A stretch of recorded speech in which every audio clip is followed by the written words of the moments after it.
Have you ever noticed how your mind seems to play the same old stories on repeat? You know the drill. You wake up in the morning, and before your feet even touch the floor, those familiar thoughts start flooding in. It's like your brain has its own greatest hits album of problems, and it's determined to play it every single day. Let me paint you a picture of how this usually goes. Your alarm goes off, and within seconds, you're reaching for your phone. A quick scroll through Instagram, a peek at WhatsApp, maybe checking those work emails that came in overnight. Before you know it, you're plugged into this vast network of information, notifications, and, let's be honest, other people's drama. You think you're just staying connected, but what you're really doing is programming your brain for another day of the same old patterns. Here's the fascinating thing about our brains. They're like incredibly sophisticated recording devices. But instead of just storing memories, they're constantly replaying them, complete with all the emotional soundtracks that came with those original experiences. That argument you had last week? Your brain doesn't just remember it. It recreates the entire emotional state. Your heart rate increases, your muscles tense up, and suddenly you're reliving that anger all over again.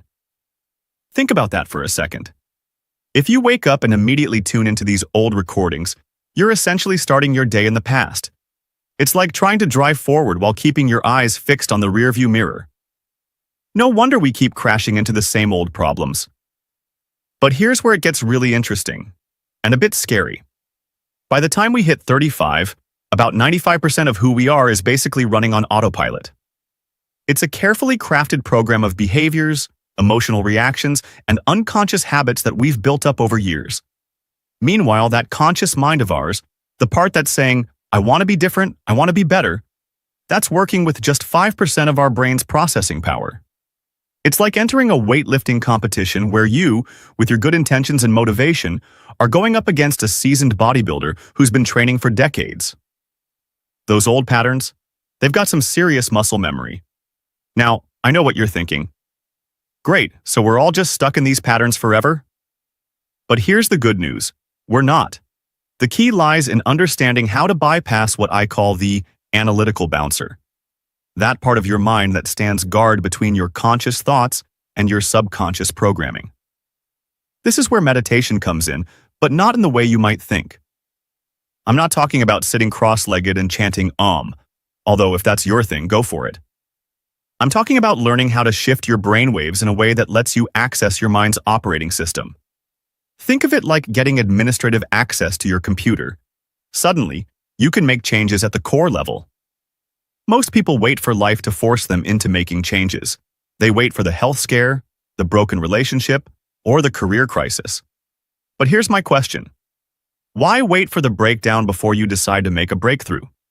You can choose to learn and grow through joy and inspiration rather than pain and suffering. The reality is, most people spend about 70% of their life in survival mode.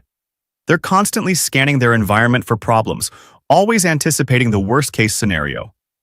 It's like having access to an infinite menu of possibilities, but always ordering the same dish that gave you food poisoning last time. Every time you recall a negative event, your body produces the same chemical cocktail as if that event were happening right now. Your body, which is essentially your unconscious mind, doesn't know the difference between a memory and a current experience. So, when you spend your day rehearsing your problems, you're essentially marinating in a chemical bath of stress hormones. Now, here's where it gets tricky. When you finally decide to change, your body, which has become addicted to those familiar emotional states, starts to resist. It's like having a backseat driver who's terrified of taking a new route. The moment you try to meditate or make a positive change, suddenly you remember that urgent email you forgot to send, or your nose starts itching, or you get hungry. Your body will use every trick in the book to pull you back to the familiar, even if the familiar is miserable. But here's the secret. The unknown, that scary space beyond your comfort zone, is actually where all the magic happens. It's where you can start writing new code for your future self. When you're in a deep meditative state, your brain doesn't distinguish between what you're vividly imagining and what's actually happening. This means you can literally install new mental software through the power of focused imagination. Think about the person you want to become. What behaviors would that person demonstrate? How would they handle challenges? What kind of energy would they bring to their relationships? When you clearly imagine these scenarios while in a meditative state, you're not just daydreaming, you're actually rewiring your neural pathways. But here's the crucial part that most people miss. It's not enough to just think about these changes. You need to feel them emotionally. If thoughts are the language of the brain, then feelings are the language of the body. It's like having the best Wi-Fi router in the world. If your device isn't connected to it, you're not going to get any signal. This understanding leads us to a revolutionary idea. You don't need to wait for external circumstances to change before you can feel different. You don't need the perfect relationship to feel loved, the ideal job to feel fulfilled, or a certain number in your bank account to feel abundant. When you generate these emotional states through meditation and focused intention, you're actually creating the quantum conditions for these realities to manifest. Here's another mind-bending fact. You think about 60,000 to 70,000 thoughts per day. The kicker? About 90% of those thoughts are the same ones you thought yesterday, and the day before, and the day before that. If your thoughts create your reality, and you're thinking the same thoughts every day, is it any wonder that your life seems stuck on repeat? But don't worry. This isn't about controlling every thought that pops into your head. Remember this golden rule. Just because you have a thought doesn't mean it's true, and just because you have a thought doesn't mean you need to act on it. The key is becoming aware of your thought patterns through meditation. Think of creating a new self like planting a garden. First, you need to clear out the weeds, those old, limiting beliefs and negative thought patterns. Then you need to prepare the soil. This is where meditation comes in, creating fertile ground for new ideas and behaviors to take root. Only then can you start planting the seeds of your new reality. Training your mind through meditation is a lot like training a puppy. At first, it's going to wander off, chase squirrels, and ignore your commands. Your body, conditioned to its routine of stress and worry, will resist sitting quietly. It'll remind you of all the emails you need to check, the calls you need to make, the problems you need to solve. But each time you gently bring your attention back to the present moment, you're strengthening your mental muscles. You're teaching your body that it's no longer the boss. You are.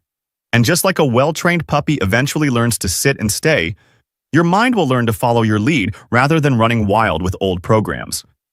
The beautiful thing is, you don't need years to start seeing changes. In just 7 days of consistent practice, you'll begin noticing differences. You'll catch yourself before falling into old reaction patterns. You'll find yourself responding to challenges rather than reacting to them.